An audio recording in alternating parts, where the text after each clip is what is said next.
Hello everybody, Sunday Adelaja here with DSA's philosophy. Now, I want to start a series on one of my main convictions of life, one of my main philosophies of life. There was a time that I read a quotation from Margaret Mead, and that quotation spurred me to coining my own statement of organized righteousness. So, organized righteousness, each time you hear about organized righteousness, remember Pastor Sunday. The only way that we could change the world as kingdom people and as God's representative and as forces of light and righteousness is for righteousness to be organized. What I've come to understand is that the main reason why Christians and the righteous people, the good people all over the world, either they're Christians or Muslims or whatever conviction they have, but the good people in every society, the reason why they often fail is because the bad guys, the wicked people, are often more well organized. So the evil people, they organize quicker and they organize better. And that is understandable as well, because the bad guys, they know that the law is coming after them. They know that if they don't organize and put their strength together, all of them are in trouble. Either they're going to be killed or they are going to be jailed. So the mafia kind of guys, either they are political mafias or they are criminal mafias or they are economic mafias, they want to defend themselves. They know that there are evil, bad consequences coming after them. So they organize quicker. They see the need for being organized better. But the good people, the good guys, well, I'm doing fine. Well, I'm okay. Well, I'm okay. I'm not violating the law. I'm living well. I'm okay. So they kind of relax. And they think that as long as I'm living right, as long as I'm obeying the law, as long as I'm doing the right thing, things will just fall in place by themselves automatically. That is the mistake of the righteous in any society. But what I've come to understand is that my conclusion about life is, until the righteous also begins to understand the importance of being organized, the righteous will always be at the mercy of the worst people in the society. The best people in the society will always be at the mercy of the evil people in that society. The worst people in the society will always be ruling over the good guys. You look right now at your society. Do you want to tell me that the politicians in your country are the very best citizens of that country right now? Do you want to tell me that every governor in your state is the best individual, the most moral person, the most professional person, the best human being, the best person that could rule that state, that is in that state? I don't think so. Do you think that your senators and your House of Representatives are the best citizens of your country? Your ministers, are you sure that they are the most skillful people you have in your country? I doubt it. But the good guys, the best guys, they are hiding in their lecture rooms. They are hiding in their university offices. They are hiding in their businesses. They are hiding in their families. They are hiding in their churches. Even though they could be better. I'm sure you know people who are better off. You know people who have done better. You know people who are of more moral quality, of more values professionally than the people who are ruling over us. So, but why is it that the good guys are nowhere to be found, and the worst guys are the ones bearing rule over the good people? It's because the good people, they are too good to fight.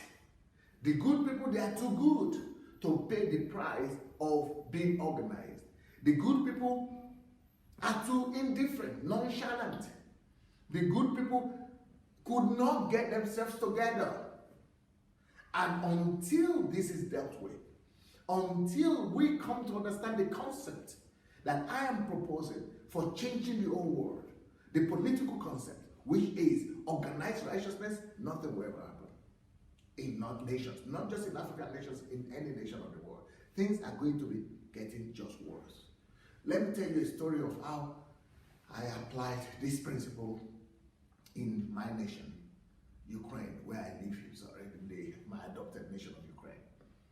When we were praying as Christians, just praying that God will bring the righteous, God will bring the good people, and that good Christians will come to power, just praying, nothing happened. That surprised us. But we're praying, what's happening is that God is indifferent. But I didn't know that this is not in God's hands. This is in our hands. God has given us his mind. God has given us a brain. God has given us common sense. Think and act. So I began to say, hey, you know what?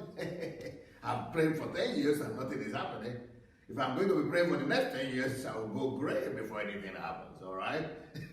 And for the next 10 years, I might be in my grave or in heaven before anything happens. So I began to think that maybe it's not just about praying. So that is when I decided to act. So by the grace of God, we started 3 political parties from our church. Not as a church movement, not as a religious movement. One was Green Party, started by members of our church. Another one was Socialist Party. Then the other one was Liberal Party. So we started parties that will address to different strata of the society. So the Liberal Party addressed the conservatives. The Socialist Party addressed the more progressive socialists. And then the neutral ones was the Green Party. So that way we were able to cover the whole land. And because we didn't tell people, you be organized, you go there. No, we allowed people to go to places that they wanted. And we didn't just make this church-based thing or religious-based parties. No, we went to the society. And in the next 3 years, we were controlling 34%. People from my church, 34 were controlling, not me, not the church, but people, citizens, but who are believers, who are from our church, controlling 34% of the parliament of the city, capital city of Kyiv, Ukraine. So 34% of the parliament of the city, not of the country, but the city. And then the governor of the capital city, or the mayor of the capital city, was one of our members as well. So that's what I'm talking about. The first election won 30%. The second election won 34%. But when we were praying before then, do you think anything happened? I'm sorry, it didn't. So, if we want righteousness to rule in our nations, if we say righteousness exalts a nation, righteousness will do nothing until that righteousness is organized. So this is the first lecture in a series of lectures that I will be doing with my philosophy. So this philosophy has worked for me, and it's going to work everywhere. But I'm going to go more detailed about it. I'm going to expand on it, and I'm going to do a whole series, maybe 10 series on this, just for you to be able to capture the whole picture, how this is done. All right? Well, you have to do it. And I'm doing this for the love of God, church, and nation. Peace. Hello, everybody. DSA here. I would like us to spread this word together. Let the gospel of the kingdom conquer the world. We only need you to help us take 5 simple steps. What are these steps? 1, go ahead and like the video, please, if you have not yet done that. Number 2, we need you to subscribe to this channel. Have you yet subscribed? You not yet done it? Go do it now. Number 3, you need to press and click on that bell. You see the bell there? That will give you notification of every video that we do. Then the next thing you need to do, write your comments. Let's know what you think, good or bad.